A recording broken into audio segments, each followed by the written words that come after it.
Gua sih gak yakin gua tuh bisa masuk surga karena amalan gua. Subuh jam 5:30 tuh gak meyakinkan untuk dibanggakan sebagai tiket untuk masuk surga. Masuk surga itu karena rahmat Allah, bukan utamanya karena amal kita. Jadi amal kita itu dibuat untuk mengetuk pintu rahmat Allah. Dan gimana mau ngetuk pintu rahmat Allah? Puasa masih marah-marah, zakat masih di-storyin, sholat pikirannya masih traveling kemana-mana, haji masih foto-foto, kemudian di-share di media sosial, nyerempet-nyerempet ria. Maka pintu kita untuk masuk surga yang bisa kita andalkan adalah syafaat atau belas kasih dari Nabi Muhammad, sebagaimana diriwayatkan oleh hadis dari Imam Bukhari dan Imam Muslim.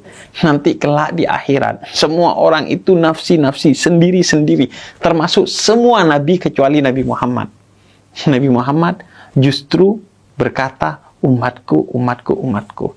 Sehingga dalam riwayat tersebut dijelaskan, semua umat pergi ke nabinya, tapi nabinya bilang, gue gak bisa nolongin lu sekarang. Pergi ke Nabi Muhammad. Dan semua nabi bersama para umatnya pergi ke Nabi Muhammad untuk mendapatkan syafaat Nabi Muhammad. Dan Nabi Muhammad mengatakan, umatku, umatku, umatku. Karena itu, ketika kita di dunia, yang harus ada di pikiran dan hati kita, termasuk lisan kita, nabiku, nabiku, nabiku. Agar kelak di akhirat, kita kedetek tuh sama radar syafaatnya Nabi Muhammad. Oh, ini umatku. Karena ketika di dunia dia mencari aku, dan ketika di akhirat aku menemukannya. Dan syafaat Nabi Muhammad itu juga yang dalam riwayat Imam Ahmad bahkan bisa mengeluarkan kita yang udah masuk neraka.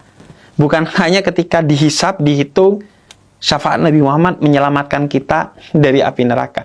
Tapi sebagian yang tidak terselamatkan dan masuk ke neraka jahanam, Nabi menariknya kembali dengan bersujud kepada Allah, ya Allah, tolong umatku yang di neraka jahanam itu.